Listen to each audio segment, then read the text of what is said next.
Hello and welcome to week 5 G-Man Division 2B Rebel Season 13. Those were all the right words, but not necessarily in the right order. And with me, as usual, is my co-host Juvasak. Say hello, Juvasak. Hello, everyone. Welcome to another week episode.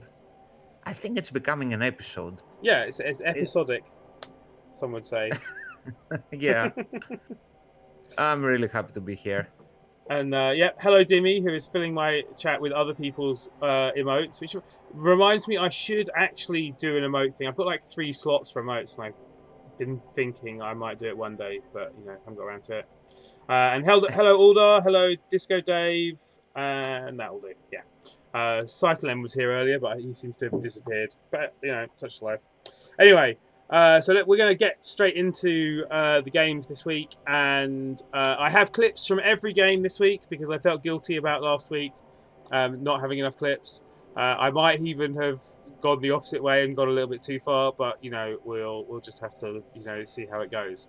So the first game is the Vampires, Random Boy, the Bloodsuckers Inc. against Were Ravens, Nurgle. And this is another one of those videos where I show so first of all, the vampires injure a Pestigore, and he doesn't come back. But this is also one of those videos where I show Random Boy's Vamps over the course of a number of turns not moving. So that was turn 1, and you spot the sidestep Blodge Vamp in the background, in the middle of the backfield. He's not going to move for about 4 turns. And the guy next to him doesn't move for a couple of turns. And when he does move, he goes to the right-hand side and he doesn't move for a couple of turns after that. So, people talk about Random Boy being lucky with Bloodlust. He's not lucky. He's just not moving his vampires as much. Hey, all that, yeah. Hey. Yeah, Until... he's minimizing. Yeah. He's minimizing a lot. Yeah. Mm-hmm. I mean, that's also why they get Blodge Step as well, so that, if someone tries to hit them, they're going to be moving towards where they're more useful. And, you put the Blodge Stepper in the middle and you put the Stand Firmers on the edges.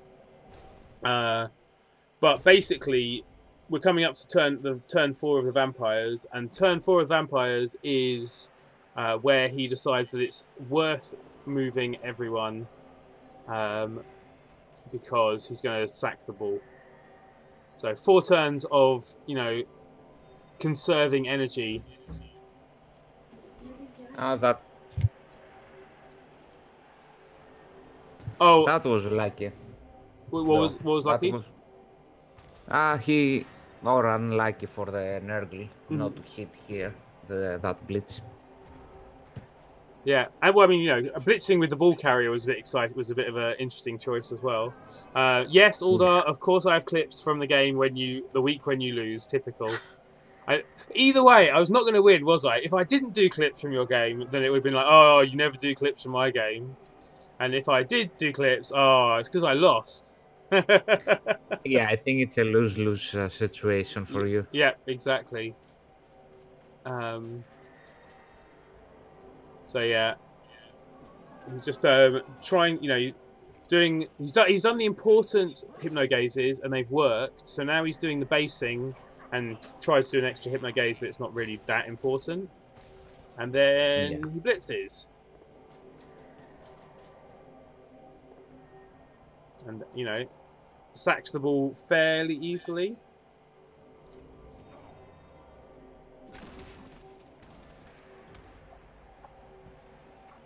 I mean, it has to do a little bit with the scatter. Mm-hmm. I think. Well, a bad scatter could have been, obviously a bad scatter could have been much worse. As it is, it's 2 dodges and a pickup in a tackle zone is not the hardest thing for an Agi 4 player. For an Agi, it's not that bad. And he instantly gets knocked back down again, but the Nurgle and the vampire dies, but he's the niggled one, and the niggle is actually what causes the injury, and he still uses the Apo on the niggled player, which I'm not. He's niggled and armor down, and he uses an Apo on him. I guess you need to Um, protect your vampires. yeah, I mean, he's level 6. I mean, but you know, he's basically a stunty. He's got, you know, Yeah, yeah, but mm, too many skills on the other hand. yeah. And you really don't care about Glow and stuff being AV7. Mhm. Mighty Blow will hurt, of course, he knows it. I don't know if he can do that in every game, just waste the up on him. I mean, it was turn 4 against Nurgle, which, you know, so he's the. I mean, and he's got plus movement, which is nice. But you've got another plus movement vamp coming up behind, and I think he Mhm. actually scored on the plus movement vamp, not the not well. Obviously, he didn't score the one who died. Yeah. Duh. Uh, where are we? Where's the? I've lost. There we are. So I'm gonna get the rebel page up as well. And then I can actually have a look. Yeah. So, but basically, the vampires did score. I don't think I've got a clip of the actual score after that because they. I will check though.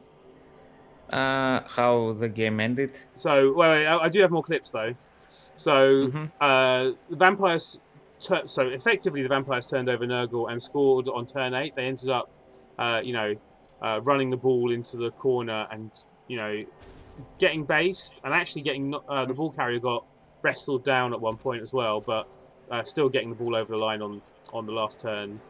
And there being loads of thralls around, but lots of the Nurgle players being further up the pitch, so weren't you know slower and weren't able to help as much.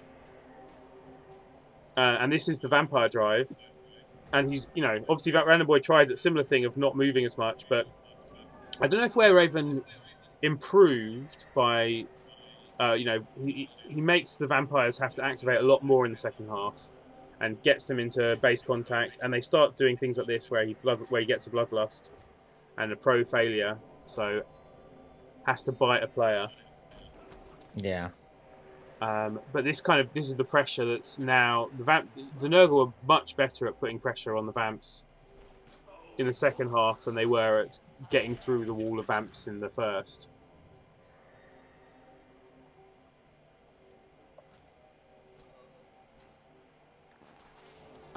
Yeah.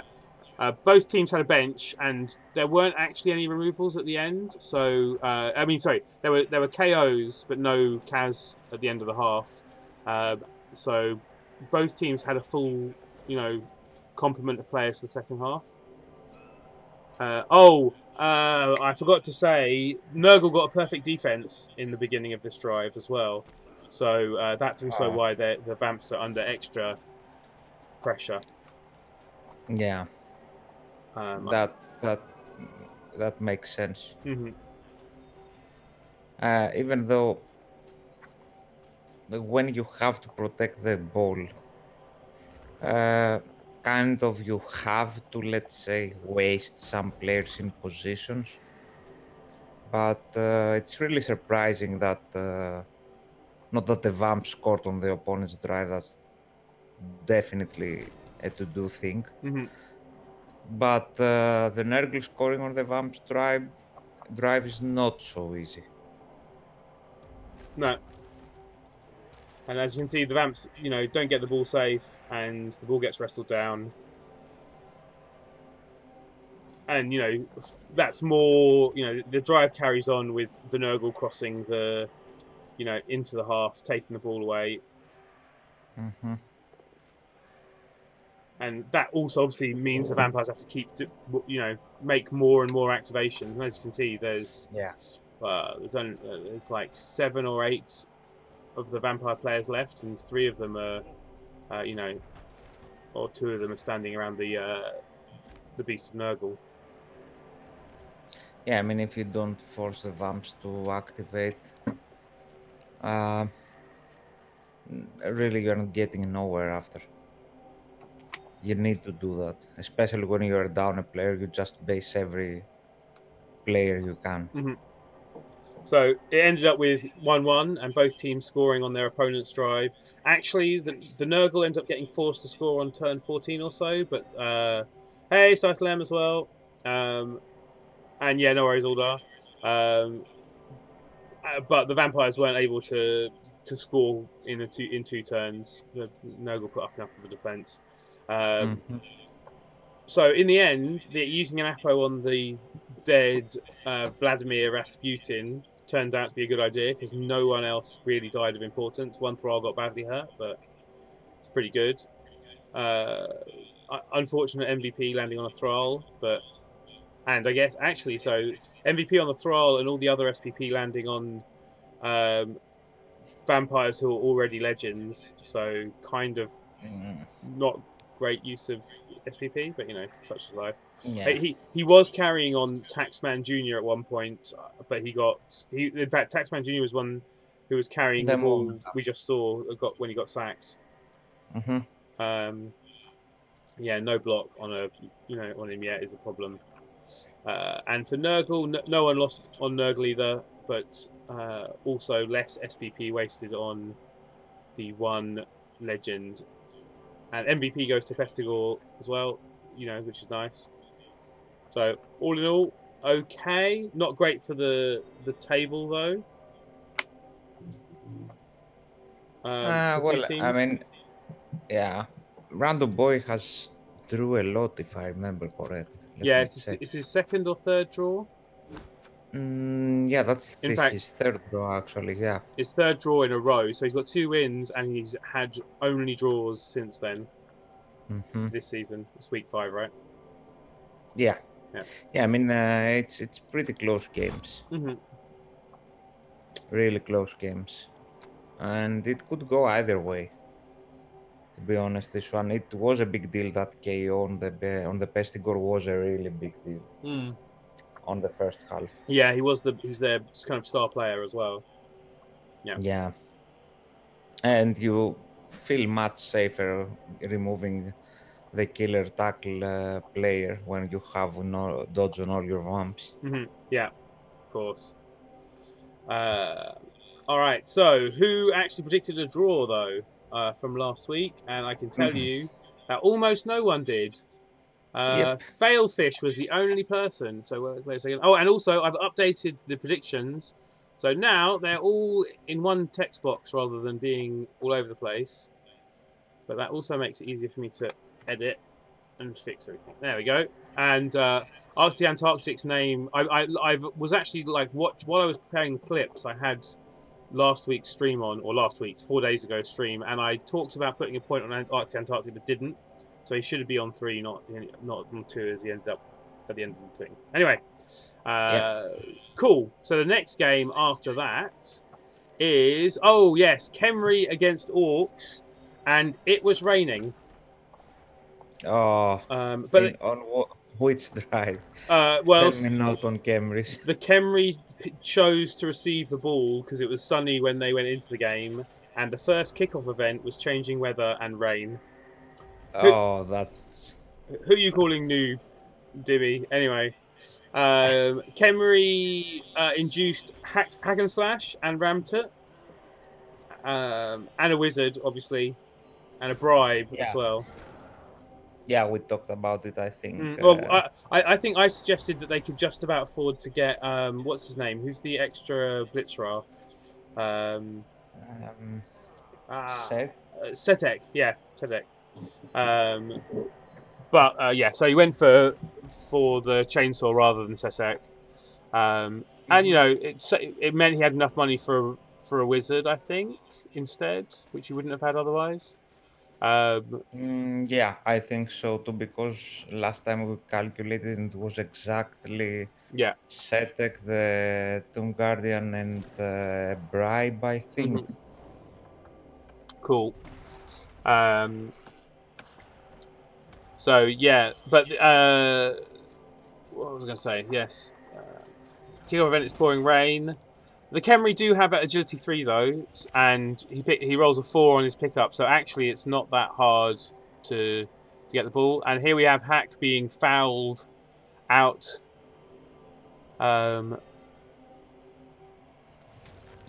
death, I think.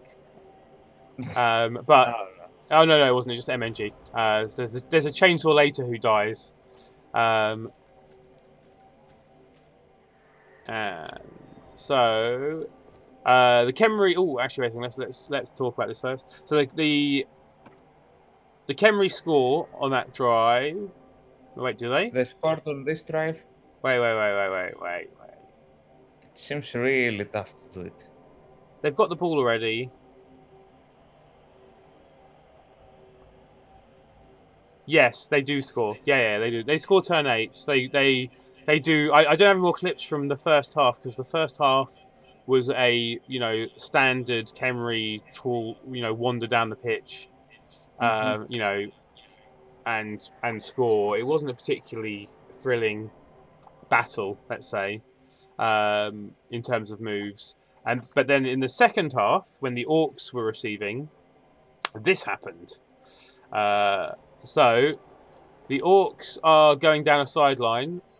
Pretty much everyone except for the ball carrier and two or three Orcs down this sideline are involved in a massive ruck in the middle of the pitch. And Manus decides that rain's no big deal. What I'm going to do is I'm going to do a passing play. I was thinking, is the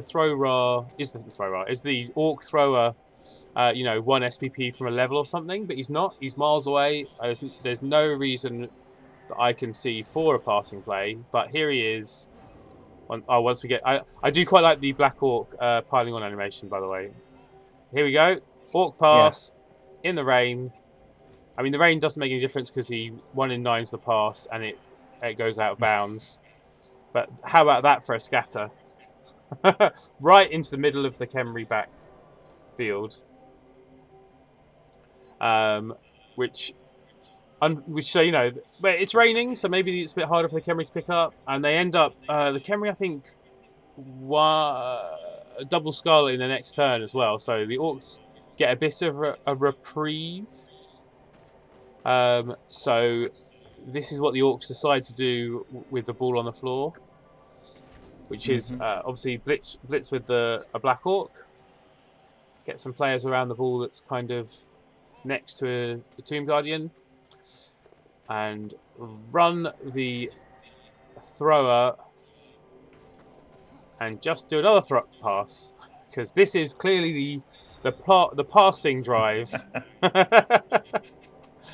This time it didn't go out though, so I'm sorry. I think he wanted to score early. Yeah. So he has another chance to score again.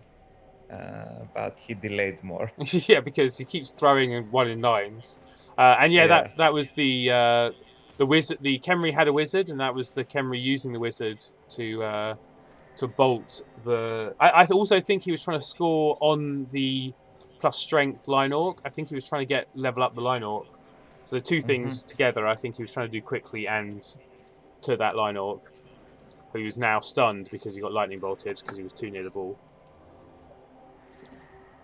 Like Khemri not actually going for picking up the ball, just trying to cage up around it to make it hard for the Orcs. Do you agree, by the way, with the wizard there? It's effectively on the defensive drive, isn't it? I'm not. Yeah. It's not a terrible idea. I feel like, was it really necessary? I'm not entirely certain if it was.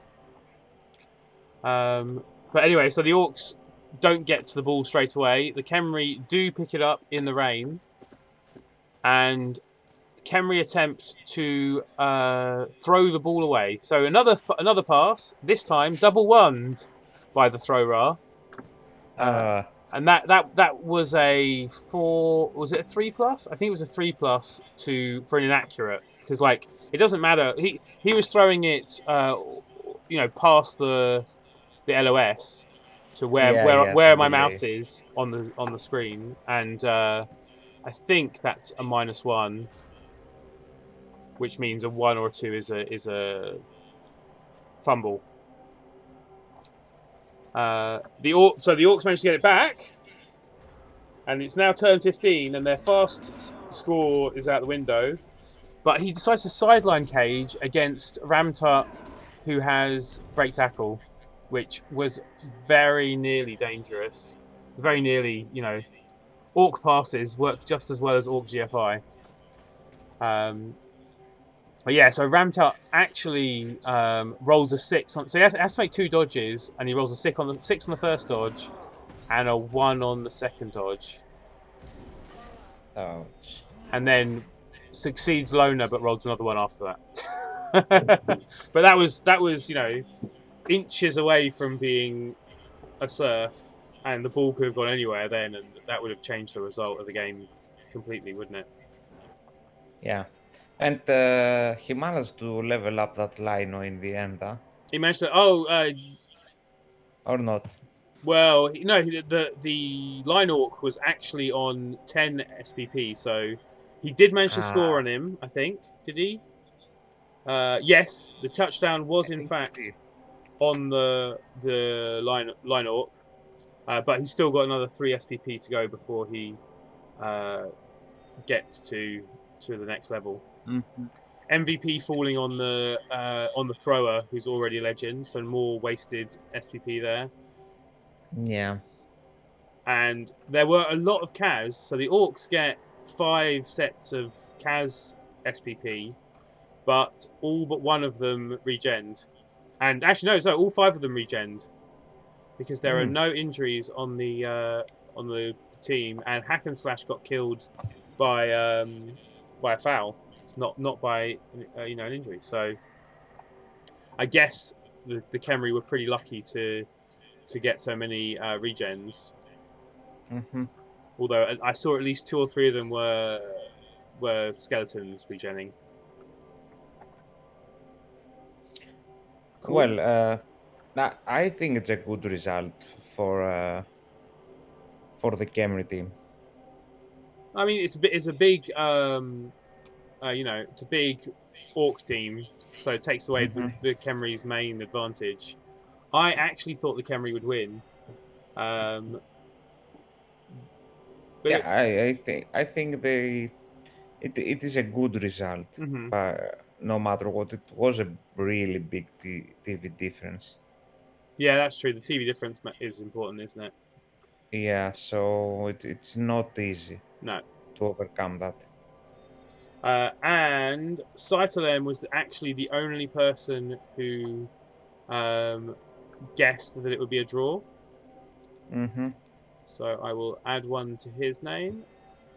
So predictions are going really well for the first 2 matches. Only 2 people found out the 2 first matches. So no, yes, one person for each game so far has been right, which is good. Yeah. It keeps it exciting and close. We maybe start betting more on the draws. Yeah, I like to pick a side. That's the thing. Yeah. So no one got any levels out of that either, and there were no real perms. So I guess Mm. we're gonna carry on and move on to the next game. Yeah. 3. What was match 3? Match 3 was the Rats against the other Players Rats. turn. Yeah. The Spartacus's Kingslayers, who are my opponent this week, against Gaudi Rats. There's double skull. I don't remember what this click is about. Oh yes, no, I do. So Underworld. This is the Underworld's drive, and as you can see, the Rats have basically put the Underworld under a lot of pressure. There's a lot of basing up, and that kind of thing. Kingslayers were down TV, so they have a wizard and they have Skitter. And Gaudi was the one who won the toss, so he decided to kick and play on defense first. As you can see, there, this is showing the Underworld kind of being under so much pressure. They're about to be, the ball is about to be sacked.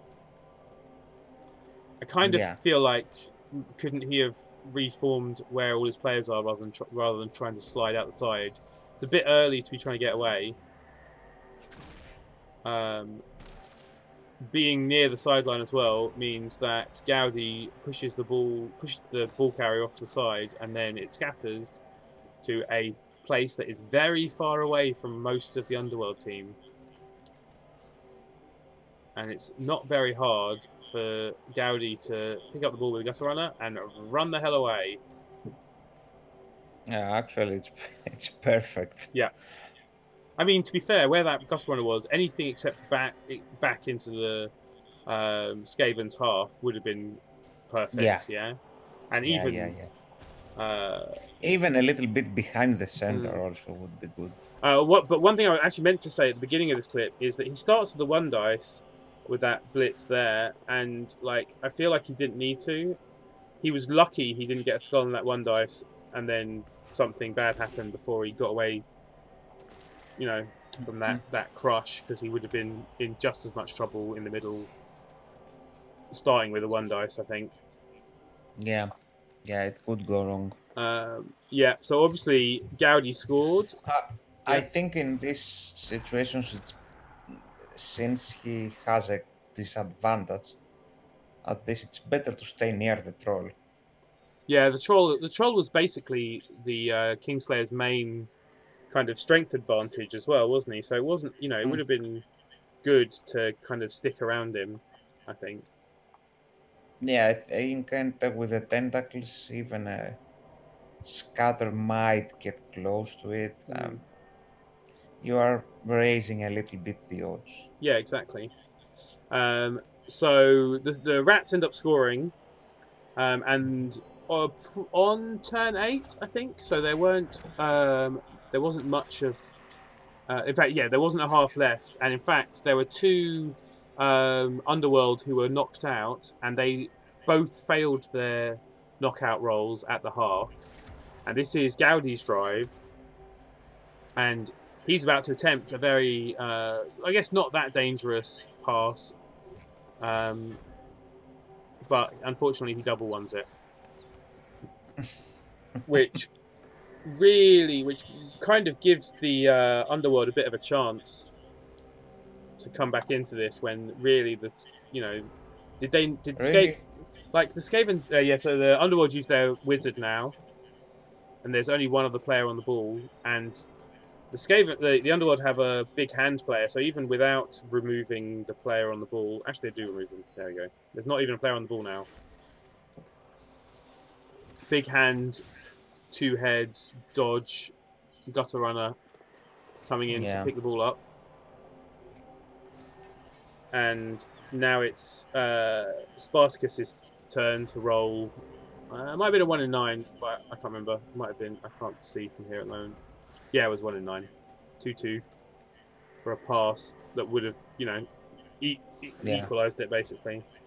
But look, you can see the Trolls taking up a lot more Skaven players here. Hmm. Yeah, I mean you have to base with the troll. Yeah. Tentacles are actually your only option of slowing down a little bit the gutter runners. Yeah. And there goes Skitter. Dead. Ah, And poor Skitter. yeah, poor Skitter. And Gaudi rolls a double skull at a very, very inopportune moment.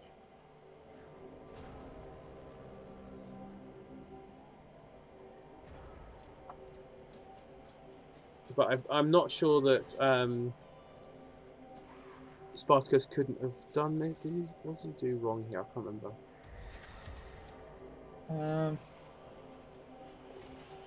Probably that's in one die.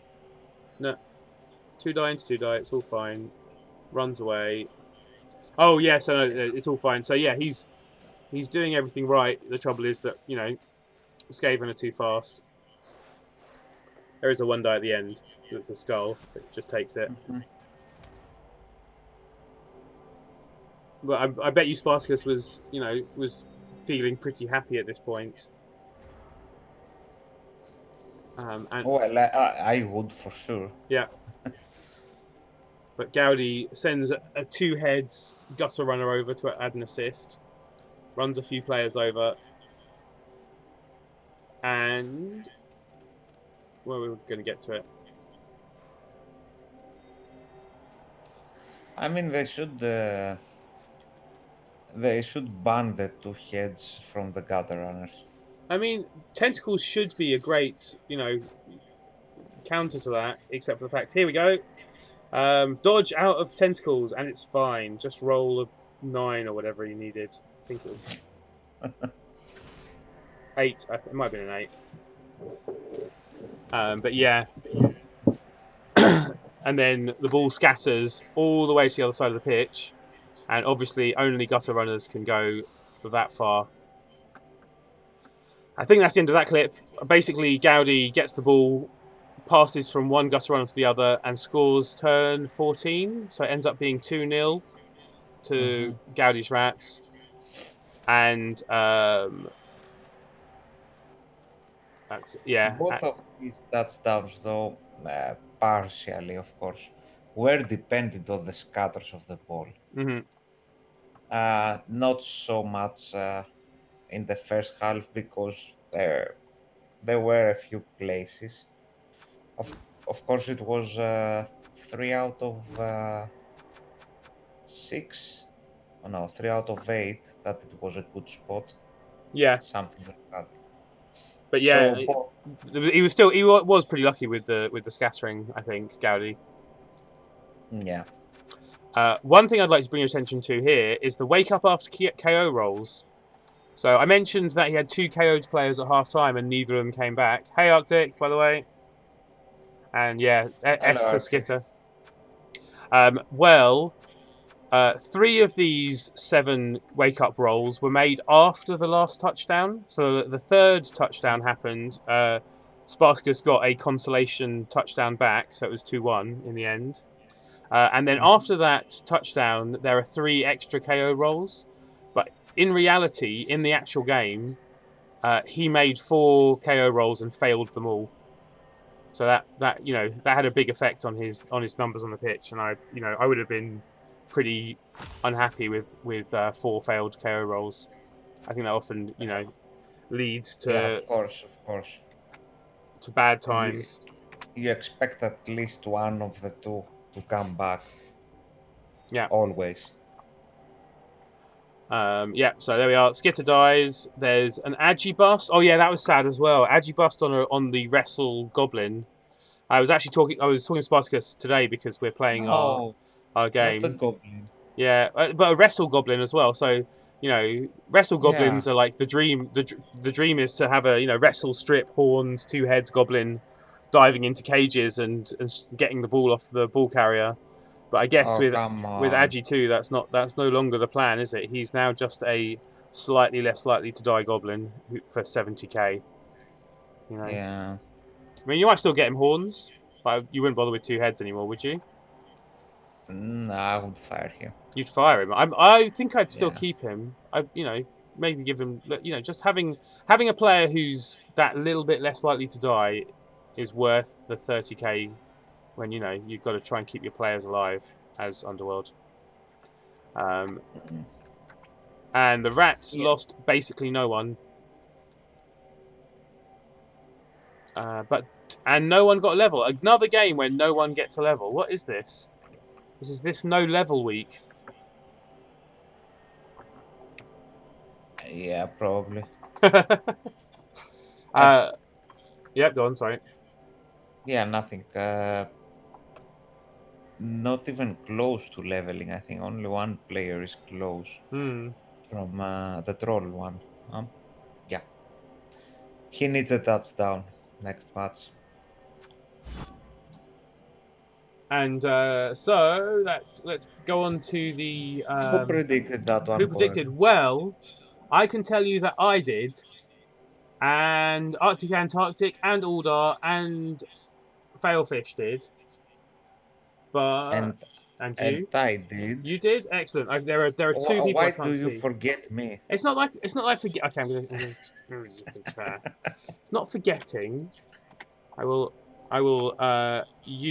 actually show on the stream that if I go to the right place, it says and 3 others on my screen. Yeah, so, I know. I can see the same. Yes. Fine. See? You happy? But if I go to my phone and go to the same place, I can actually get the full list of players. And here we go. Aldar. Ooh! I can delete other people because I have the power. That's awesome. Sorry, I just realised I have to do that on my phone. Um, No, that's not fair. okay. Yeah. So suddenly, Aldar stops voting on games. He's far ahead. Yeah, he deserves. He should take a little bit of time out being right. That's the where are we? Predictions. That's the way to stop him, huh? Yep, cheating. All right, so I get one. You do get one, and Aldar gets one. Boo! That means he's made it out of the magic 13 danger zone thing. Failfish gets one, and Arctic, who's at the bottom. Boom. Done. Okay.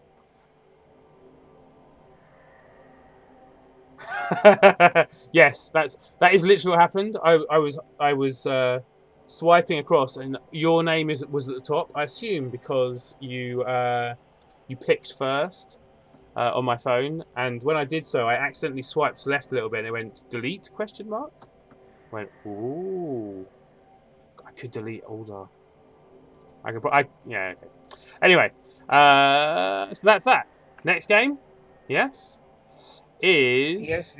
Let's go to the next one. Oh god, it's my game. So, much to no one's surprise, me playing against Wolfbark. I think I did quite well in this game. I've got some bits though. So first of all, the first move of the game, and Bonaparte is dead. And basically, the first turn, I should say, Wolfbark did the usual 4 blocks, and 2 of them were pushes and 2 of them were removals. And obviously my brain decided to ignore the pushes, and I maybe slightly tilted a bit about massive numbers of removals at the time. I remember really thinking that, wow, every hit's either a push or a removal. Oh my god, all these removals. Looking back on the replay, actually it wasn't that bad at all, and I was just, it was definitely kind of, thingy bias. I need to apologise to Wolfbark for I might have been a little bit whiny. I don't think I was whining that much. Well, don't worry, Aldar got you covered. Yeah, don't worry. Revenge will be week 10 when I will delete your team in return. Well, I mean, it's looking like you're not having much of a team left to delete people with, Aldar. I mean, we'll get to that in a bit. And Arctic said, I was screaming at the screen when you were setting up in turn 16. Well, I do have that. But also, I have this quote from Cytelem last week, which I think Skaven made the matchup where the 2 movement busts on the blitzers will actually hurt a lot. And I made about 5 GFIs with blitzers in this game, and they all rolled 1s. That's a massive exaggeration. That's a lie. That wasn't true. Well, at the very least, let's roll the next clip, I guess, because here we are. Well, so I actually blocked my own path. That block lineman who's standing there makes me have to take an extra GFI, and so that second GFI was a double 1, and that double 1 meant that I didn't have a stand firm player standing in front of the player who's 2 squares away, whilst also being very close to his frenzy plus strength gutter runner. So possibly one of my most useful players, the plus agi Rog tackle, gets surfed off the pitch, and there was this is a taste of what the second half was like. I tried to turn the first half into a surfing fest after this point, and it didn't really work out. I kept knocking players over instead of being able to surf them, or or not making GFIs, or failing a leap to do a surf. That was what happened in the next turn. But it was fun, and I did manage to force Wolfbark to score on turn 7.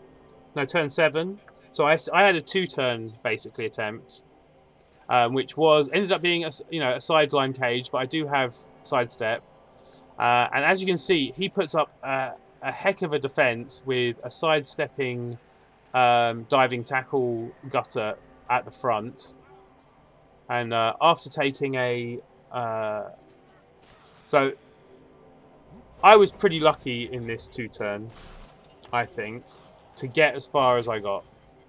That's just a block. Nothing. That was a side event because I didn't think it would work because I was expecting something to fail very early. But I leap and block without block and get a POW on a blodger, so that was pretty good. And after that POW was what I was most worried about. And I don't have any rerolls at this point as well, by the way, because I had to use a reroll to get the catcher to where he is because he failed his GFI. Which may be the story of the game I should be saying because I failed a GFI.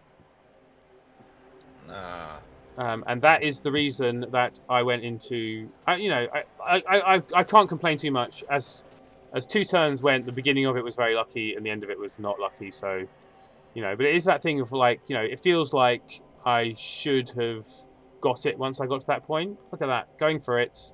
Failed 6 out of 10, and I used rerolls on 3 of them, so that was even worse naturally, I think. But anyway, such is life. Where is it? There. So, on my drive, the rats get perfect defense, and I did not deal with this very well. I should have just ignored that sidestepping, blodging, diving tackler. But I really wanted to hit him. So I did something very silly. And that didn't go very well.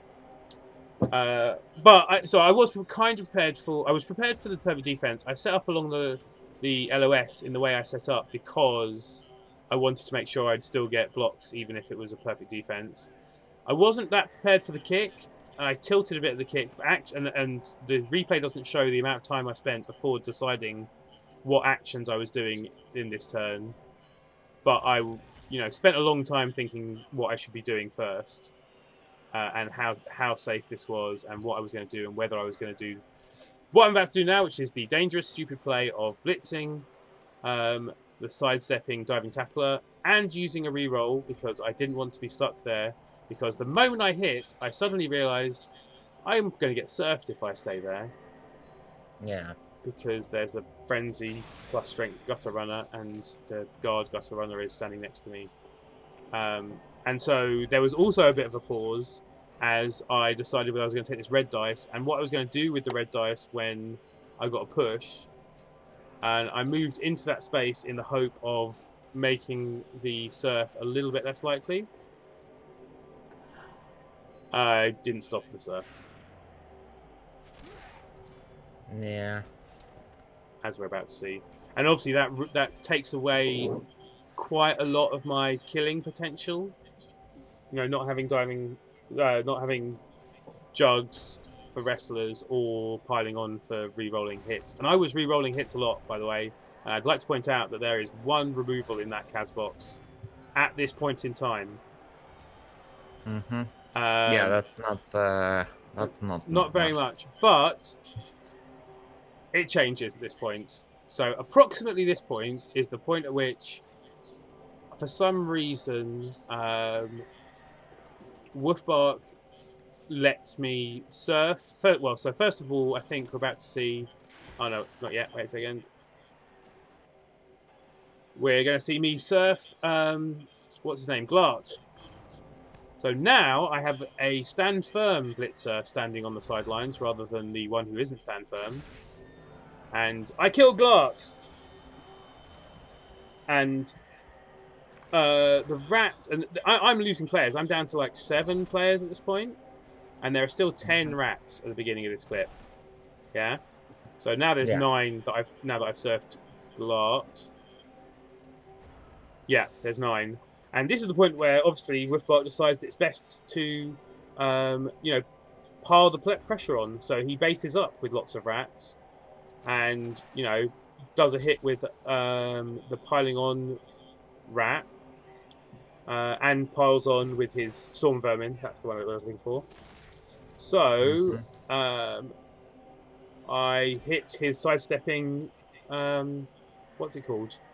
Diving Tackler, and get a jump up hit on a Lion Rat.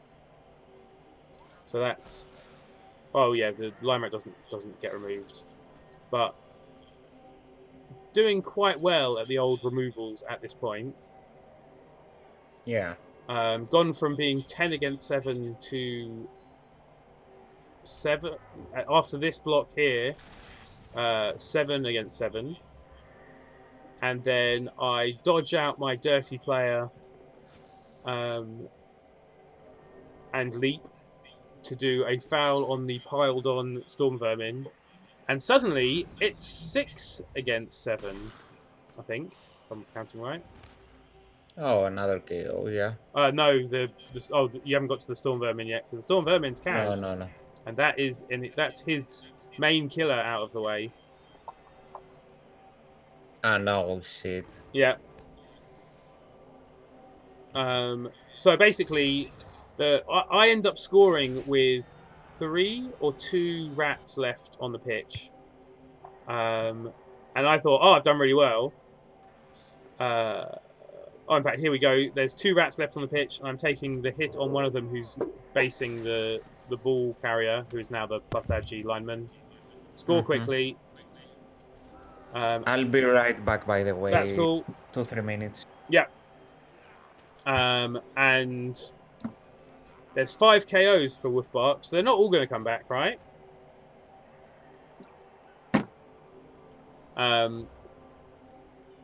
So, Arctic, tell me what you were screaming at the screen. 4 of them... No, sorry, that's not right. Out of the 5, 4 of them come back. What were you screaming at the setting up of turn 16? Do you think you could come up with a better one-turn defense?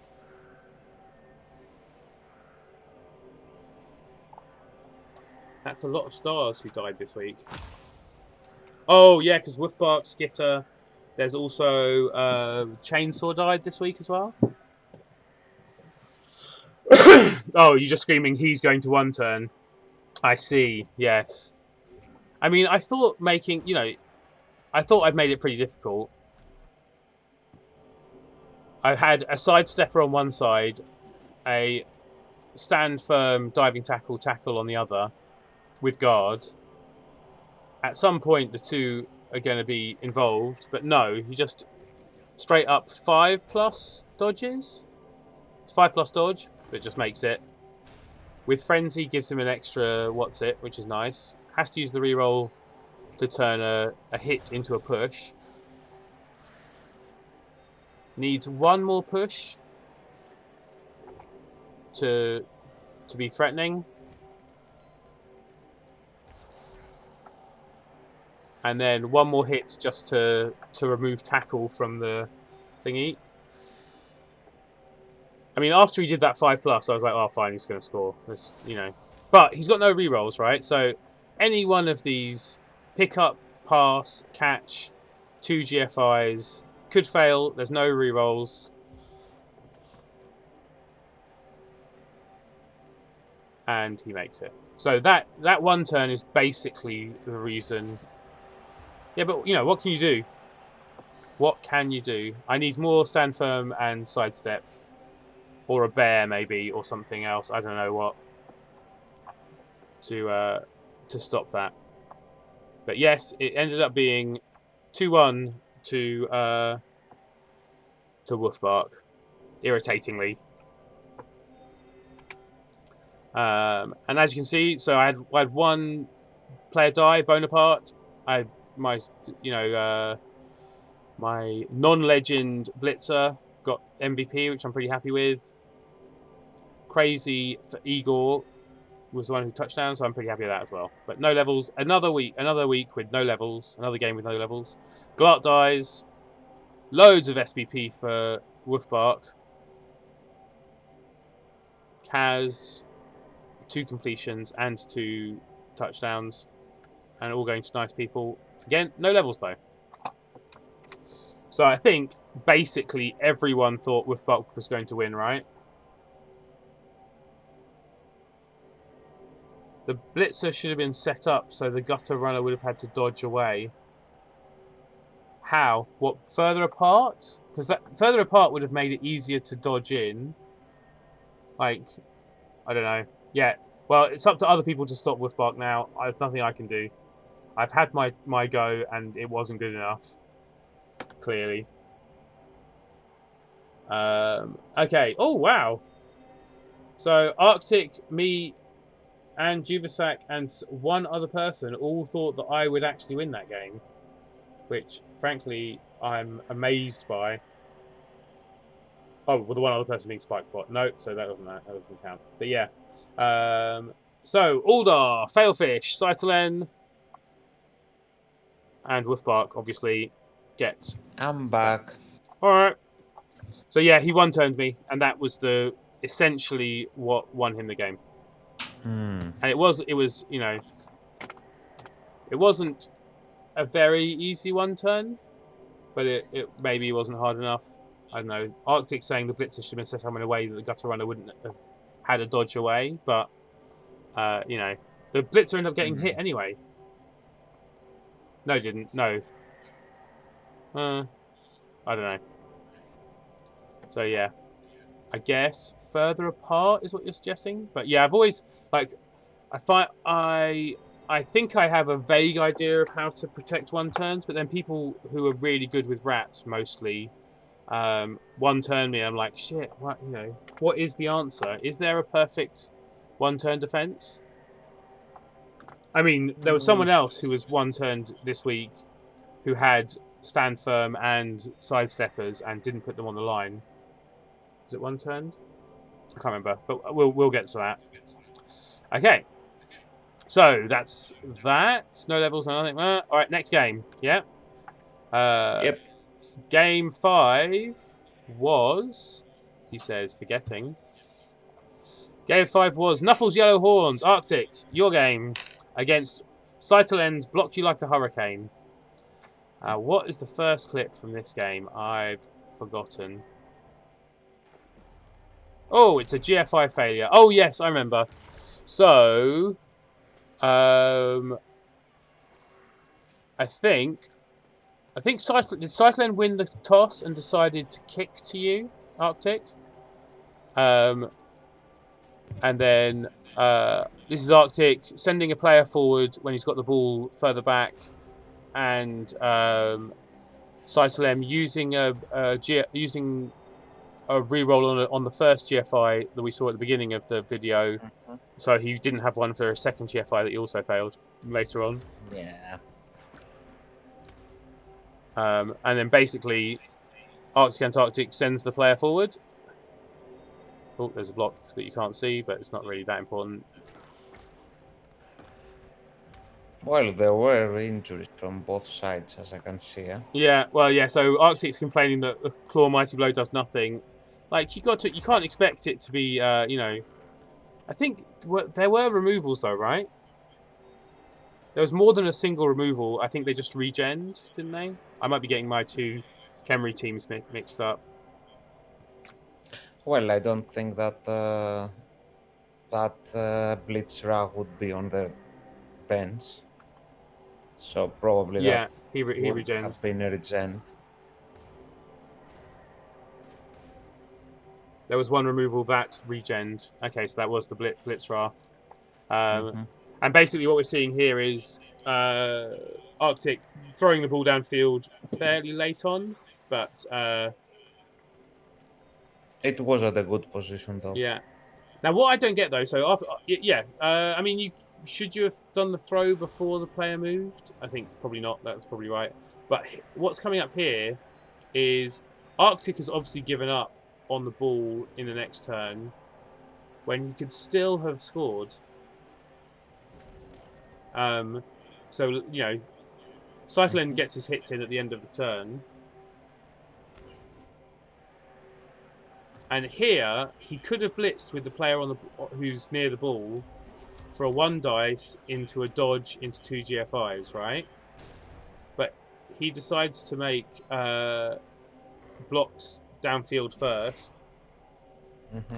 I have a feeling he uses a reroll. early-ish as well. Mm-hmm. No, here we go. There's the dodge here. So he dodges here, and it's 1 in 9. But like, where were you going? You're going in the wrong direction. And you know, if that first block that he took had been the player nearest the ball blitzing the player who's in the way, and then dodging out, I think he would have actually made it. I think he would have scored the touchdown. You assuming you get the same dice and all that, you know, which you can't really expect, obviously. So it went into the end of the half 0-0 with Cyclen's drive. There's a throw a rock that was cancelled by Squig Sandwich.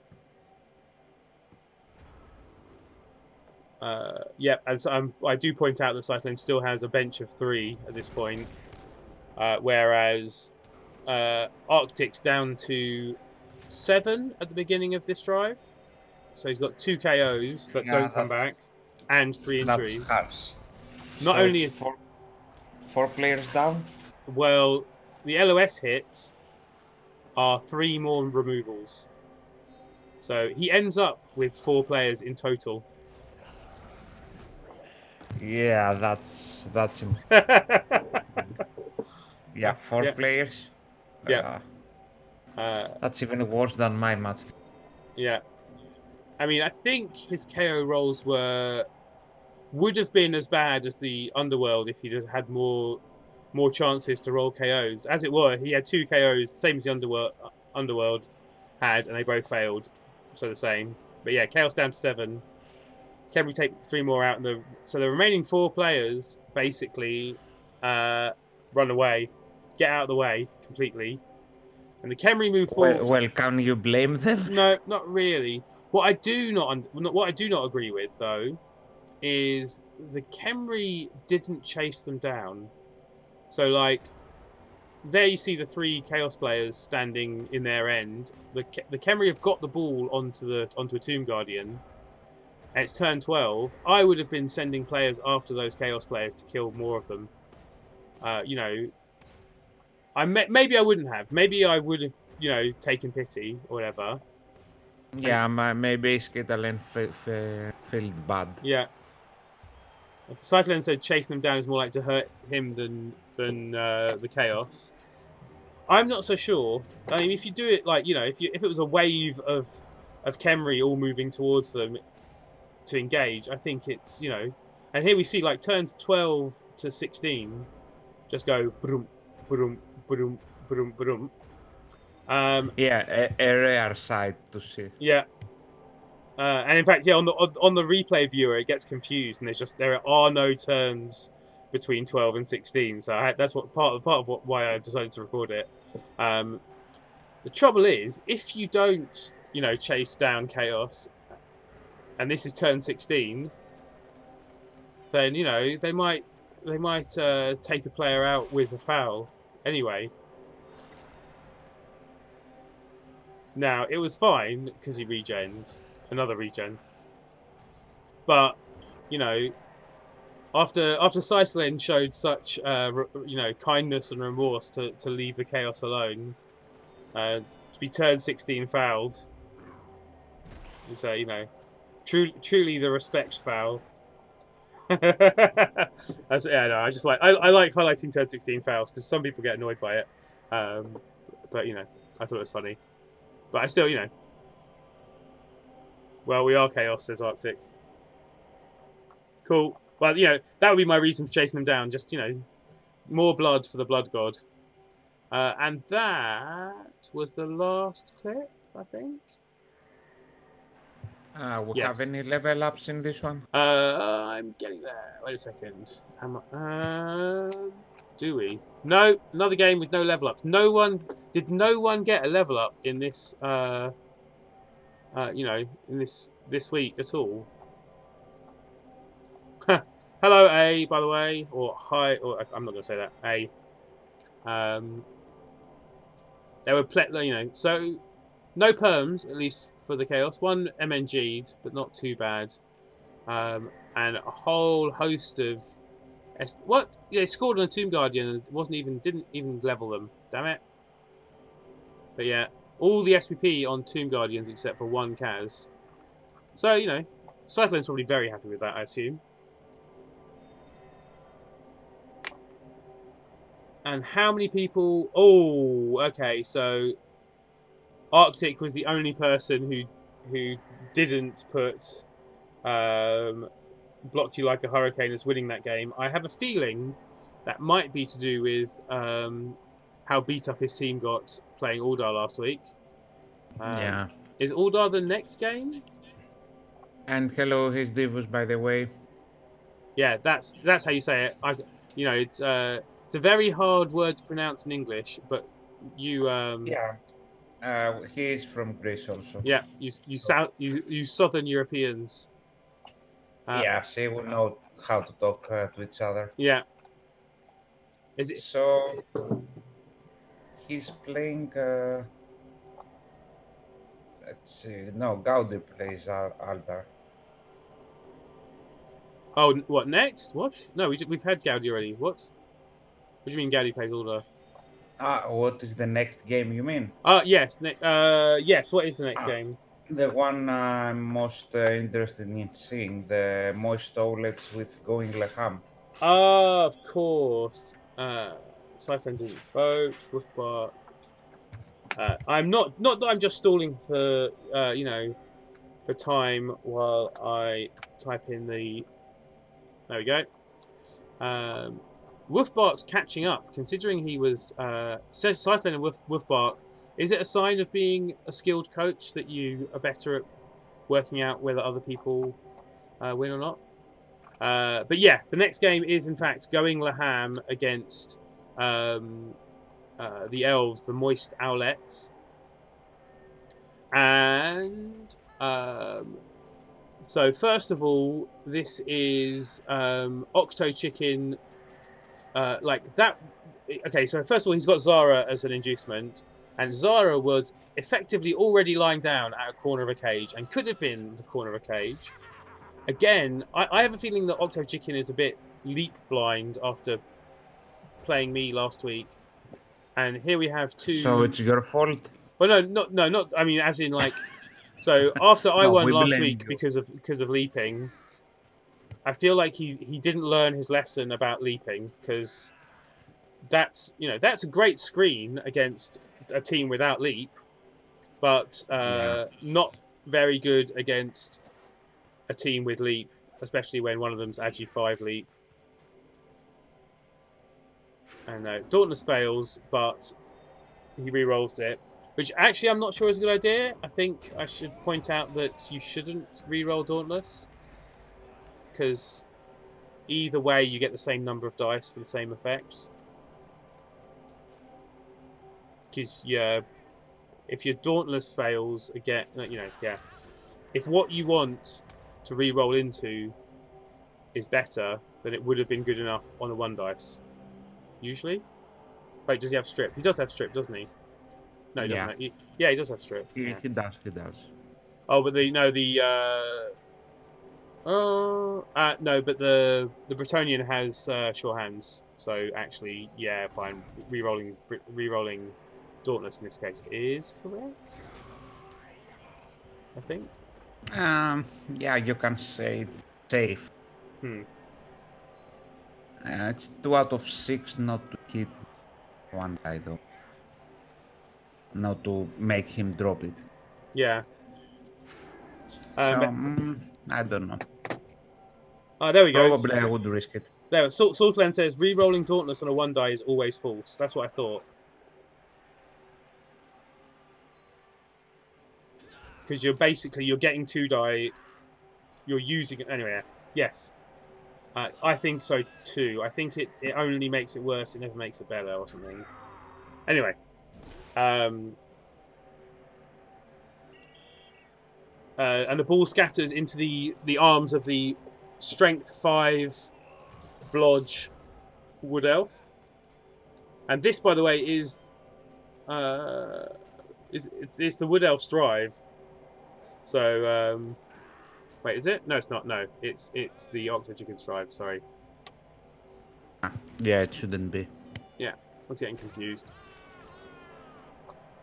But it's a bit messy. Yeah, and it's pretty deep. But the Wood Elf is probably thinking strength 5, build a little bit of a cage. This is on Octo Chicken's drive. It's pretty good. By the way, Octo Chicken has a wizard. He also had a bribe, which he's already used up. And I think I don't remember if I show it, but there's a kickoff event later where he gets another bribe, and he uses that bribe, and he also has 2 players sent off. So if you want to question someone's devotion to fouling, Yeah.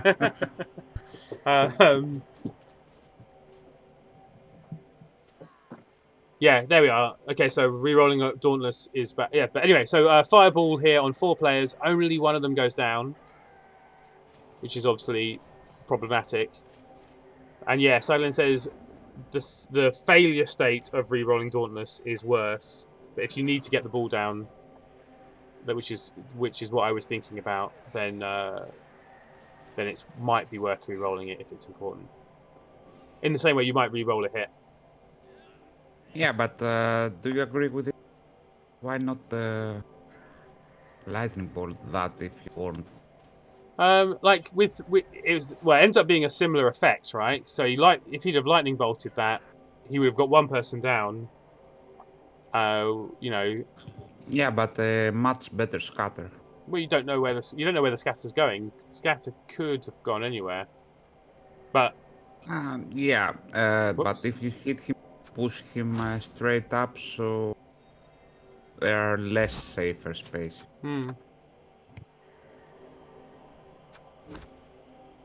Maybe, yeah. Wait, I've forgotten what clip that was. Doll. That was 6. Okay, so Octo Chicken does score after that on turn 8, and the elves try for 1 turn and fail the catch for the 1 turn, so don't even get to try. And that's all that clip is. Bit straightforward. And here we have in the elves drive the Brett's putting pressure on the elves. So as you can see, the cage is pretty well surrounded, and well surrounded with 2 sidestep blitzers. And we get some more fouling. They gained a bribe. They've used the bribe again. Here's their second sending off. Even fouling with a guard wrestler.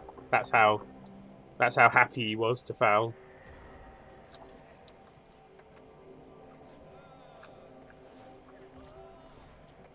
And it's funny actually that the Wood Elves get less damage than the Chaos did.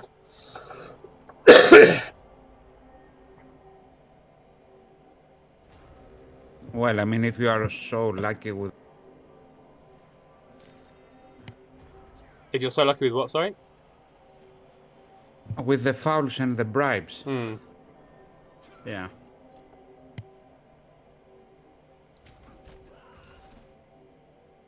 And, again, Aprog is carrying on the Strength 5 blodging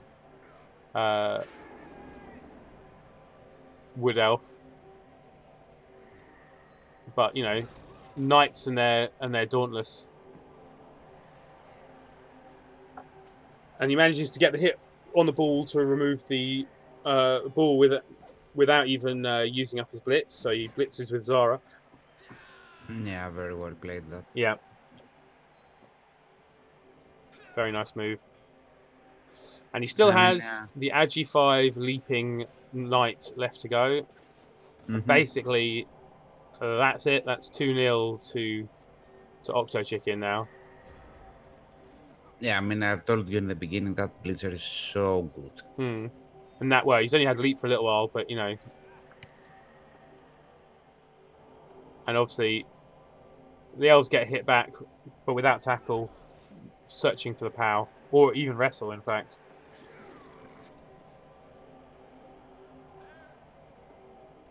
Oh, and another 2 dice as well. And the Moist Owlets are out of rerolls at this point too. There's a reason I kept this video going. Someone dies, I'm sure. Someone die? No, no one dies. All right, Please, fine. someone. Please, someone die. Oh.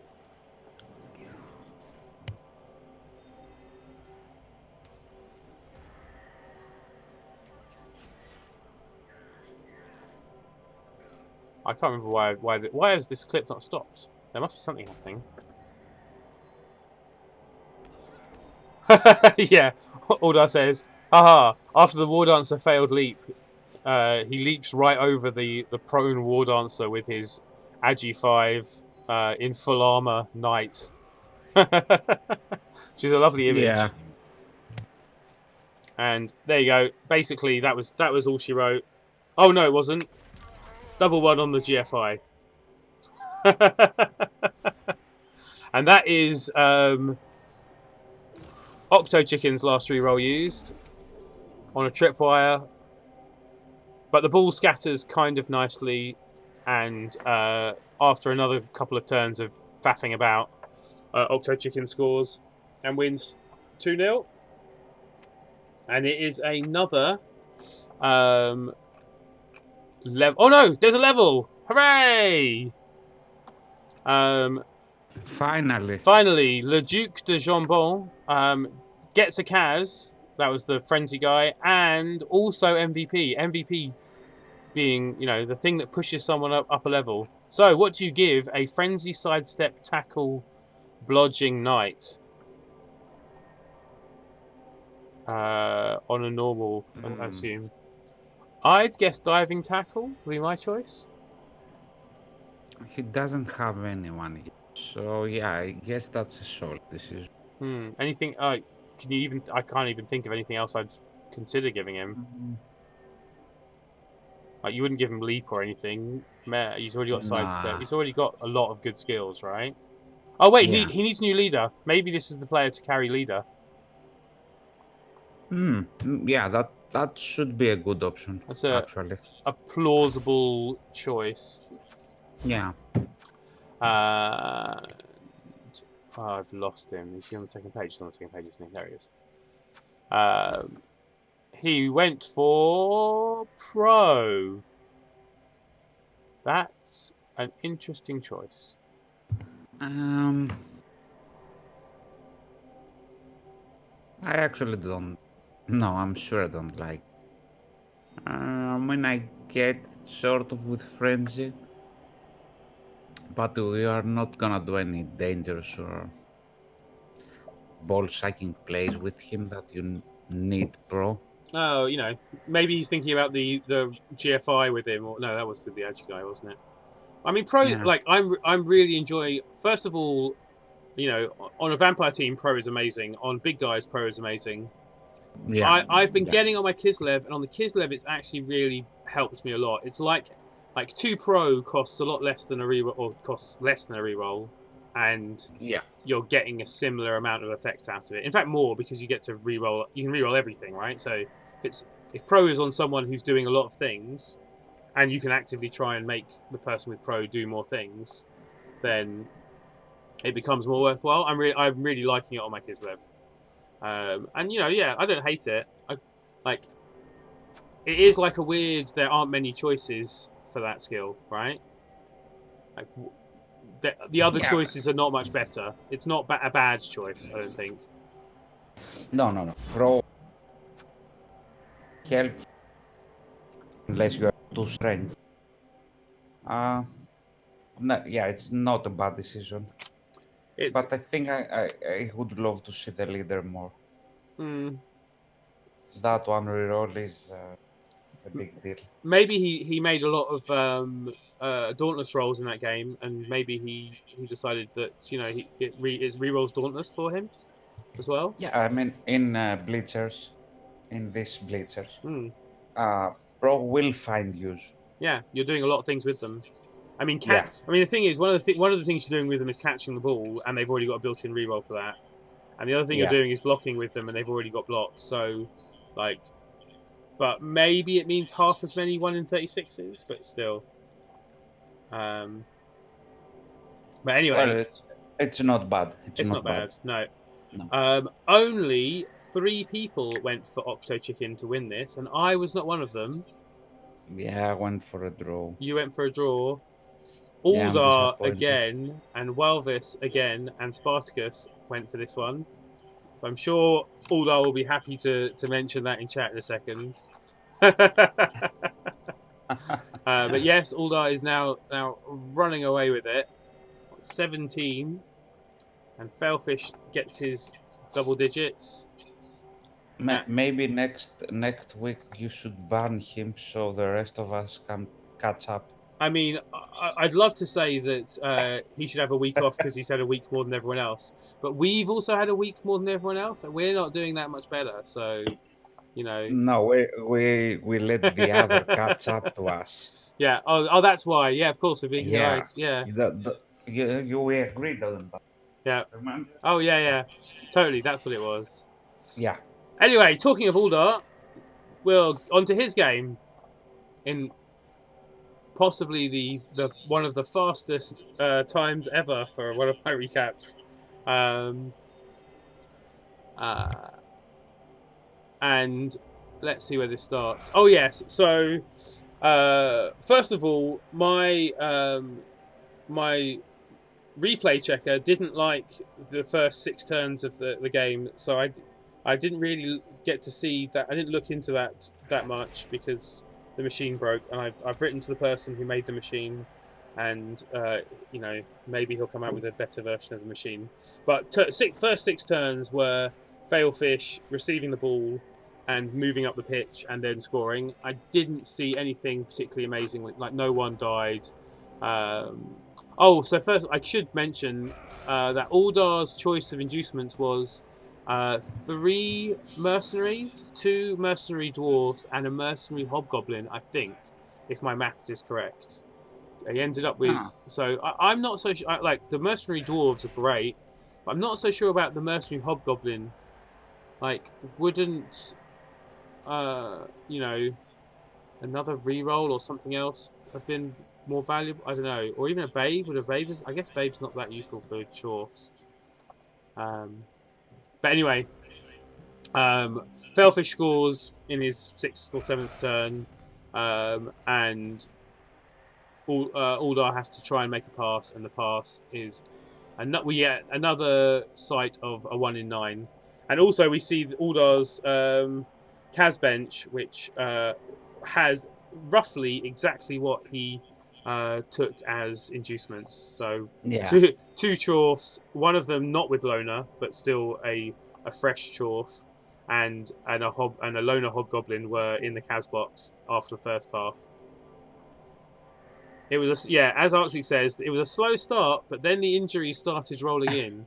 So let's see. The beginning of the second half for Uldar didn't go very well because it started with Failfish getting a blitz. Now, Failfish is set up quite far back because of fear of being hit by chorfs.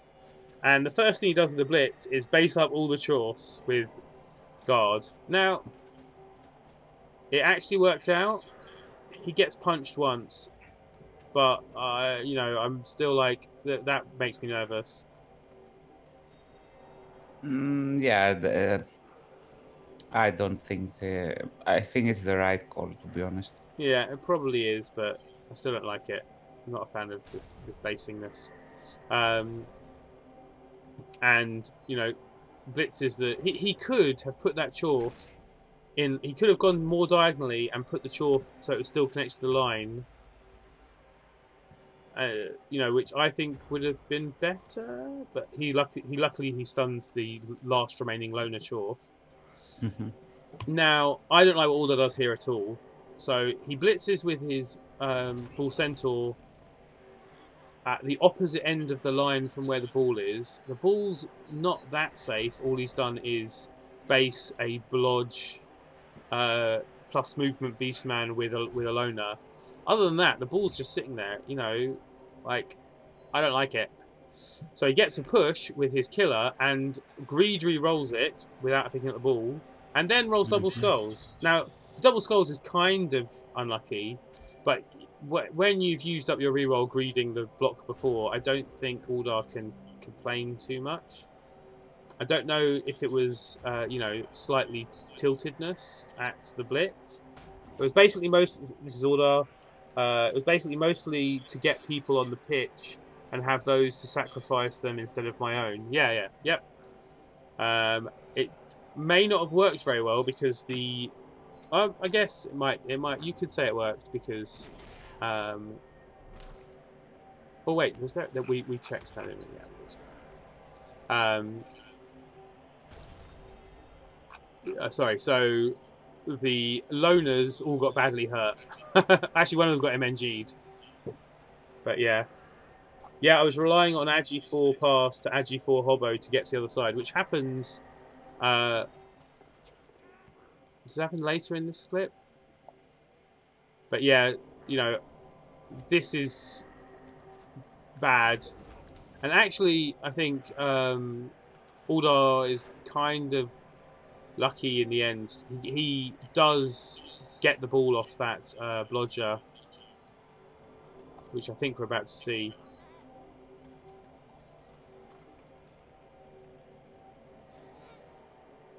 But where is it?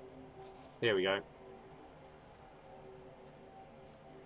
And the blodger is also minus armor, by the way. Now, we were both greedy, and this was slight tilt, but it was fair. See, it's one thing being greedy when you're in defense and you're attacking the ball, and it's another thing being greedy when you haven't picked up the ball yet. That's why I don't like the greed in the previous turn. I think you should have been making sure nothing went wrong before that point, rather than using a reroll. But it's easy to be hyper. I know I've said this before. It's easy to be hyper critical in hindsight, isn't it? Yeah. And KO's lucky, but then unlucky with a 1 skull. But that was a 1 dice skull into would have been. Oh no, it wouldn't have been 2 dice. Sorry, it would have been another 1 dice. What does this carry on? When does this stop? Oh no, let's just stop that there. Uldar basically does get the ball back and does go up the sidelines and in Failfish's half gets tackled and oh no, where are we? Yeah, so this is the turn later, and here we have Uldar deciding to make a pass. Passing was not. This was not the week for passing. Oh no, I think I've seen one working. Did we see one work? This pass one works. working. This one works. This one works. He caught it. It took the last reroll, but he did catch it. And then GFI to free up the bull centaur, which didn't work, unfortunately. Like you could have hit with the bull centaur. That was greedy, I think. I think it was a little bit greedy. You could have hit with the bull centaur. It would have been safer, and unless you got 2 pushes. Even if you got 2 pushes, you would have still been in a much better position. Oh yeah, you can't really blitz the ball carrier if you position well here. Yeah. Unfortunately, there goes another one of Uldar's actually good chorfs. Unfortunately, you mean it? No, fortunately, I said fortunately. Okay. I might have said unfortunately, but yeah, that's another one of his. As a fellow dwarf coach, though, I sympathize with him. Yeah. But yeah, this I'm not sure how killy your team is going to be in week 10, Uldar. It's it's looking less and less killy each week with Tyra Tolstor dying. Aldar says, and here comes dead, no claw, mighty blow death. Yeah. This week something is wrong with George Aldar. I got 3 of my dwarfs injured by a rotor without skills. And not hitting them. And not fouling, yeah, actually being punched. Yeah. So something's wrong. Yeah. But breaking from tradition, Uldar did get two level ups. One stand firm, guard, mighty blow. Chorf. What do you give the Chorf who has the 3 skills that they need? I guess grab. Grab is like the remaining Chorf skill, right? You could have, but I think I would go pro over Pro. grab. For more killing. That Yeah. sounds in line with Aldar. Or he gets a double and he gets claw, obviously. And Obviously. a Hobgoblin leveling up might be another dirty player. He turned down. Yeah, I mean, he has already I think a very good ball carrier, yeah. But what? and Hmm. I would go dirty player on him also, or yeah, dirty player for sure. I think he's the third dirty player. The third, then I would just level up to see if it's double and fire him if not. Okay, Aldar says it is indeed a double on the Hobgoblin. So I guess guards then. Yeah. Hmm, Nope. It was. it It's could be dodge. It could be dodge. What? He's gone for a third dirty player. And grab's not a kill skill. What? Like when you said pro, I suddenly thought, oh yeah, he'll go for pro definitely because that means more killing. But he's gone for grab. But yeah, Why? next game he has 3 Chorfs and 1 Bull Centaur at the moment. Wow, that's pretty big. Oh, he could buy 1 more Chorf before the next game though. Yeah, No. aren't they 70 each? They are 70 each. Yeah. Yeah. Yeah. That's. I think so. They are 70. They are. Yeah, dwarf longbeards are 70, and they are dwarf longbeards. Yeah. They are. You don't. Yeah. You don't pay extra for the mutation access, unfortunately. No. So that's the week. But you buy the dwarf now or save for the bull center? Oh, that's the point. I guess the Bull Centaur's more important, isn't he? Yeah, because you are lacking in movement. Yeah. Yeah, I think I would save for the bull center Okay, so and hope he doesn't die again.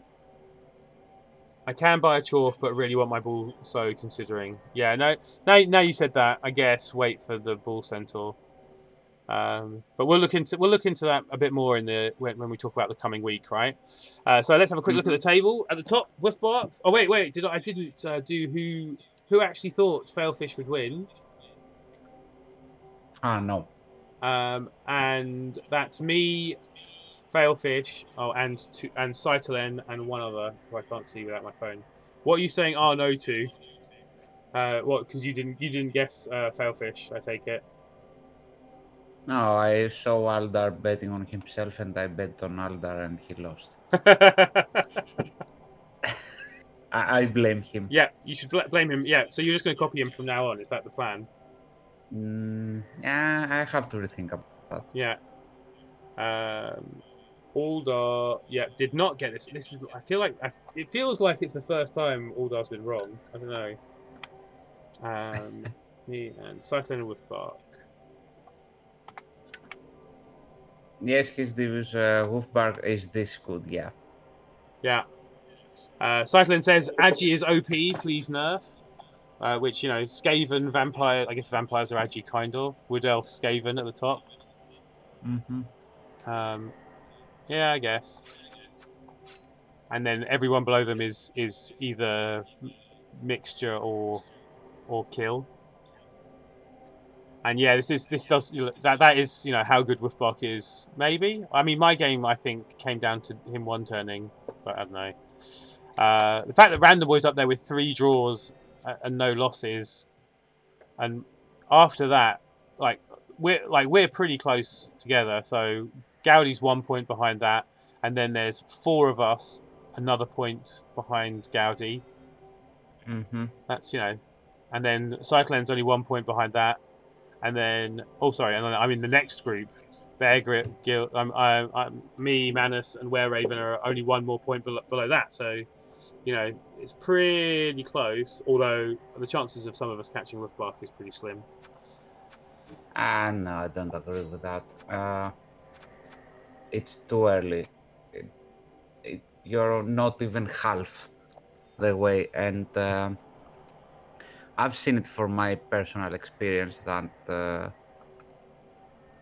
when I was playing in G-Man Division 9, then it was, I started 1 win, 1 draw, 3 defeats, and then I won all the games to win the division.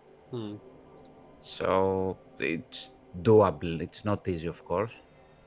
You are on the ropes, but that's more exciting also. Yeah. Arctic says there'll be a turning point with those Skaven. If they lose those gutters, then it's a downward spiral of continuous death. Well, you know, Yeah, that's true. that's quite a big if, though. You know, when they lose those gutters may not be this season. We might all get, but also, you know, it's a game of small percentages, and you know, at some point he will get beaten. But yeah, he's doing well. So anyway, next week, first game, Nurgle, Murgle, Urgle against Block You Like a Hurricane, Cycle M himself. What do you think? Close one, I think. I liked what I've seen from the Camry this week. Mm-hmm. Really enjoyed it. I liked what I saw from the Nurgle also. They don't have any major, if I remember correct, I'm looking at the teams right now. They don't miss any major players, if I remember correct. No, both teams are pretty full. Yeah, only one skeleton missing, so not a big deal. I think because I liked very much the Camry, I will go for the Camry win here. I think they will apply more pressure now in this matchup. They don't need tackle anymore, and the strength advantage could play a big part in this game. To block Tom Guardians is pretty good. They don't have a lot of guard only. That's their weak point so far, but I think they can overpower them. Yeah, I'm going to the Camry as well. I'm going to join you in that because let's get the thing up. There we go. So you can see the what's it. And the bot thinks the Camry as well. Interestingly, it's close to 500k inducements also. No, it's not that much, is it? It's only. He will burn some money, so it's 2,170. It's 400 roughly. Oh, that's more than I thought. But yeah, I'm. So I think the teams are not, you know, hundreds of points apart. It's you know, the inducements will help the Camry, who are, you know, not bloaty, against the Nurgle, who, you know, are getting a bit bloaty. There were big failures on this week, as we've seen in bribes. Let's hope next week that we don't see any fails. Cyflames pointed out that I am playing Nurgle the week after. So, yes, I play Nurgle the week after that. So, you know, kill them for me. Lots of fouling, please, Cyflame. I don't mind if you don't win, just kill them all. How polite you are. I don't mind if you just kill them. Old clanmate, old buddy. Okay. Yeah. But yeah. So you are voting for Cyclone. Yeah, of course. I think I've most. I like, you know. I don't think I've got it wrong enough that I'm cursing him. So I'm going with Cyclone. But yeah. I mean, you know, it's Nurgle with Claw, Mighty Blow. There's the possibility of just randomly removing the right players. Yeah, and fast. Yeah, which would be a problem. There is always that possibility, yeah. But the opposite is also true. I mean, Nurgle don't have any piling on, which, you know, so Cyclone will have to make his own fouling.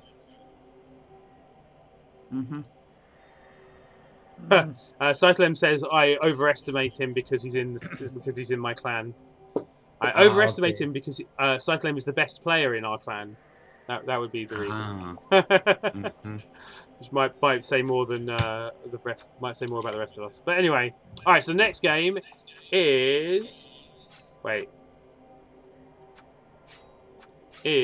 Laham against Wolfbark's Mischief. So Octo Chicken's Brett against Wolfbark's unbeaten Skaven. And so far, everyone has clicked on Wolfbark. Yeah. I think that this might be the team to upset Wolfbark. So they're both very similar TV. Mm-hmm. Although, It's 40k only, I think. Yeah. yeah, So really no difference in team value. but the Skaven do have a spare player. Yep.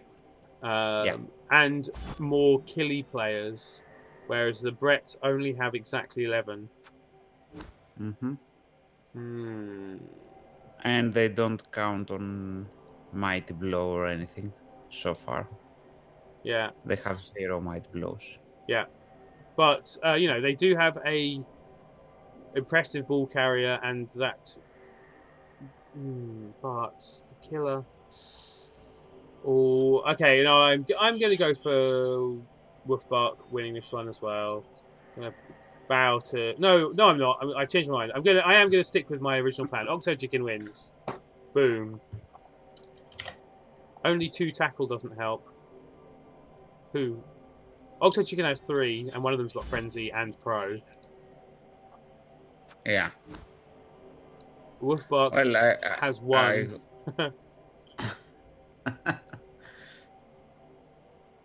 But it's on the one. It's on the diving, you know, piling on player. Yeah.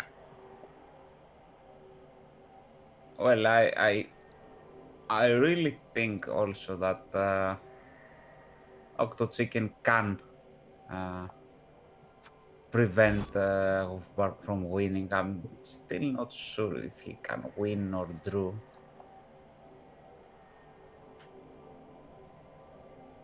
He can definitely do it. Mm-hmm. He has the player, I mean. But what's more likely?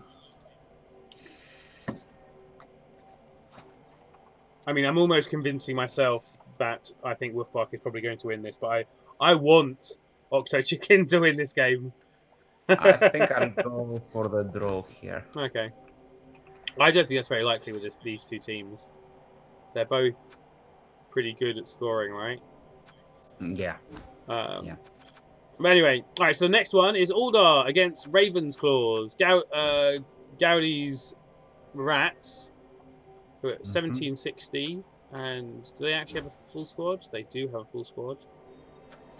Against Uldar and his extraordinarily punched up Shorts. And they don't have a full squad. They are missing a player. 1 player short. Yeah. So Uldar will get all of 110 TV of inducements in this matchup, which I feel is not going to win him the game. I'm going to go for Gaudi. Yeah. For sure. Same. So tough. It's not only the dwarfs missing, but with 1 bull center.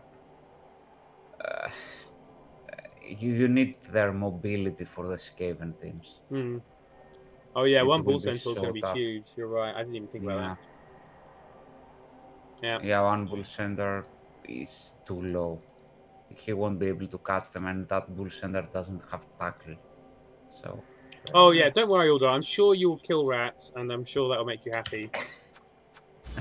Yeah. No, if we're betting on if he kills, yeah, I'm betting on he will. Maybe we should add a side bet of just killing. Yeah, maybe that sounds good. Yeah, and Uldar, you may well prove us wrong. All right. I would be very happy to. I love it. I love it where you think someone and then he doesn't, then you have to check how it happened, and it's pretty good. Yeah. Okay, so next we have Failfish and his, as I keep calling them, slightly undercooked chaos. With 600 TV of inducements against Manus and his orcs. Oh, this will be rough. Now, Manus doesn't actually have that much guard. He's only got 4 guarders. But he does Yeah. have a lot of strength. And Come other on, these skills. orcs, instead of trimming down in team value, they're getting up. Yeah.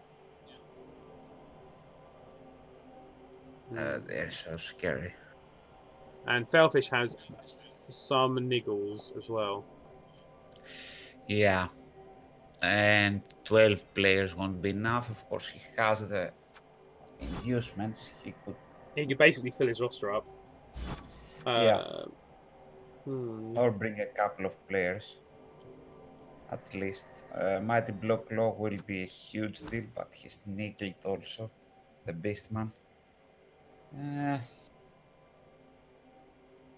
Is it worth maybe going for a chef? The orcs only have 3 rerolls, right? Yeah, I don't think it's worth.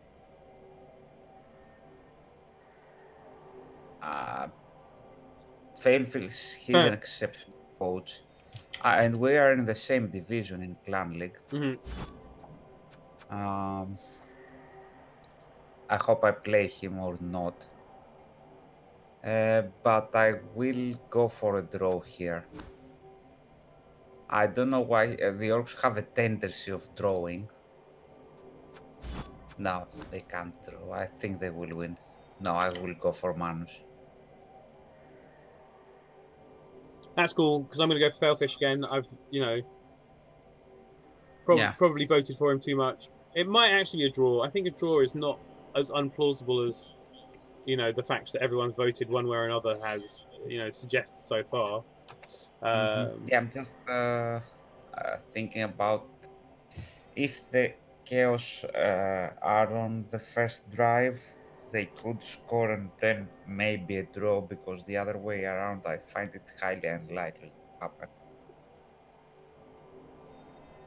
Because the orcs will inflict removals, at least on the Beastmen. So it would be tough to counter that in the second half. I've just been looking at the bots' odds numbers as well, and the difference between Octo Chicken and Wolfbark odds makes me want to change my vote to Wolfbark winning. But anyway, going back to this game, the odds of Failfish and Manus are very close, as close as it can be without it being actually level. So, it's going to be a hard one to pick. Yeah. All right, so the next one is the Moist Owlets against Bloodsuckers Inc. Random Boy against Aprog. Now, I'm going to look at the teams first, but I'm probably going to go with Random Boy, I think.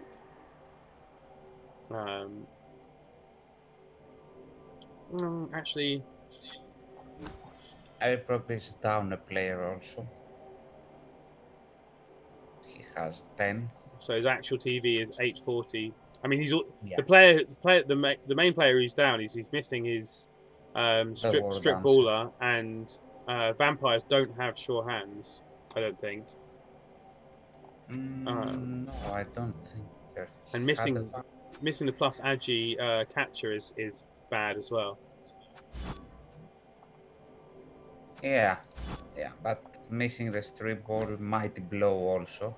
So, and they're only getting 60 TV of inducements then, right? Because they're going to be 1840. He has some money to spend if he wants to go for a bribe or even for a wizard.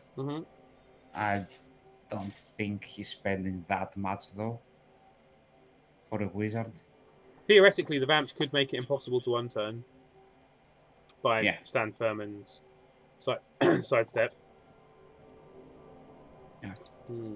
I think I will go with a Vamp in this one.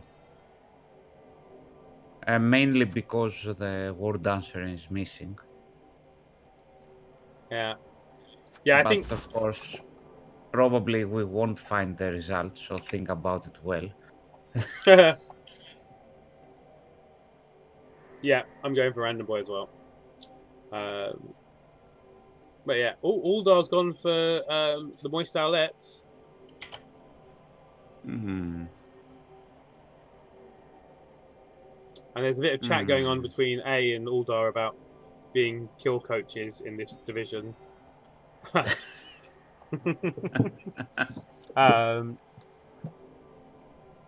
Yeah, Uldar's time to rebuild and come back stronger. Yes, exactly. Yeah, maybe this is why agility teams are taking the lead. Bash can only bash. Yeah. Yeah. I mean, that's not true. Like, hybrid teams tend to fall victim of bash as well. But, you know, we'll see. Anyway, next is, talking of which, Arctic's Nuffle Yellowhorns against Thurnlau's Imperishable 4. And so far, we have a lot of people voting, Arctic and Uldar voting for Arctic. Cyclen going for a draw, not showing Khemri, what's it? It's a tough one. I mean, we're in the same situation with the previous match of the other Khemri team, though, of Skitalen. Not really, because a lot of inducements, though. Yeah. Oh wait. Yeah, I was talking about the inducements where they can get anything they want, almost. But there's a lot more Claw Mighty Blow in this Chaos team. And piling on, so a lot more likely to actually do damage. Yeah.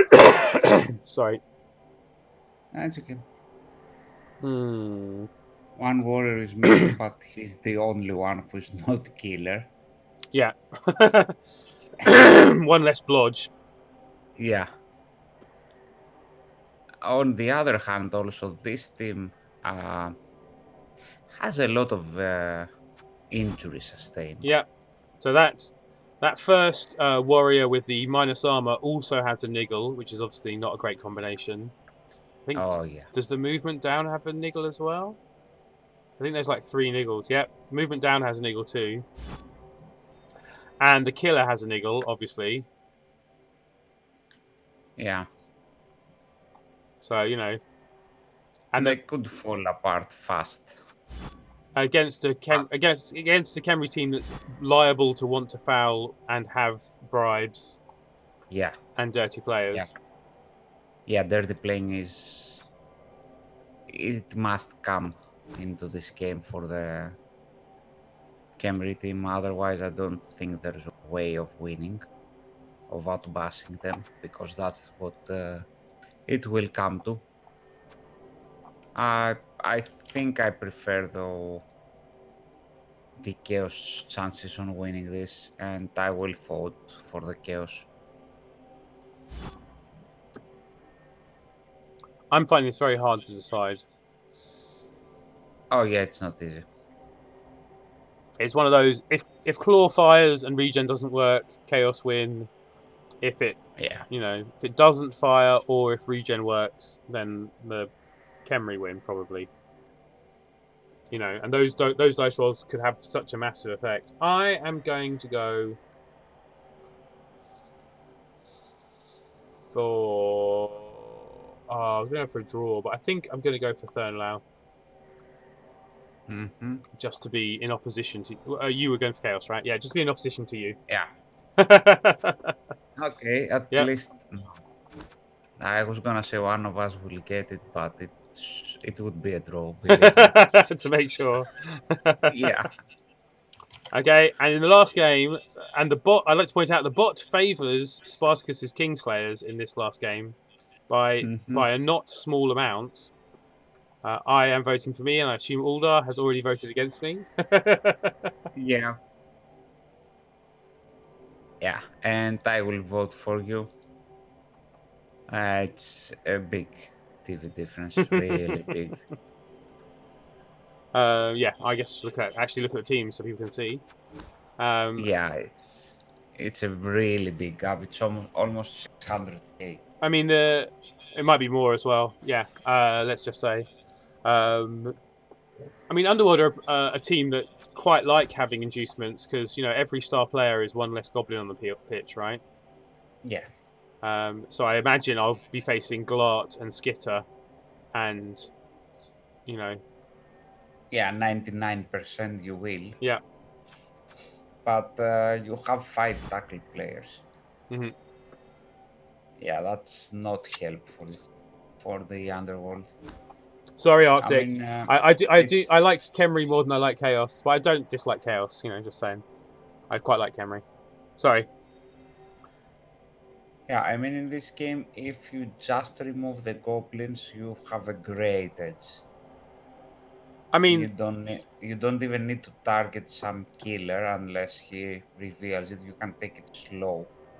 if he has 2-star players, he's only going to have 2 goblins on the pitch at any one time anyway. He's going to have 9 rats and 8 rats and a troll and 2 Yeah. goblins. So there's only going to be 2 goblins to kill, but I will I- be trying to kill the rats as well, I obviously. think he has 7 players with a troll, so yeah, 2 goblins he will have on the field. Arctic says Kislev and dwarves are the toughest matchup for goblins in Underworld because diving tackle wrecks them, and it's a point.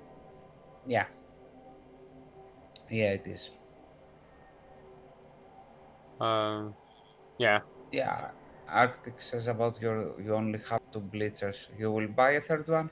No, I'm going to buy a 3rd catcher because I Okay. really want to replace and fire this one, and I will need to get more levels on other catchers to get there. And I do want more blitzers, but they are so expensive, and getting a new blitzer will not be fulfilling a useful role at the moment. I kind of want to get demoted this season to the 3rd tier so that I can have a rebuilding season somewhere safe. No, that's not gonna happen. You don't think that's going to happen?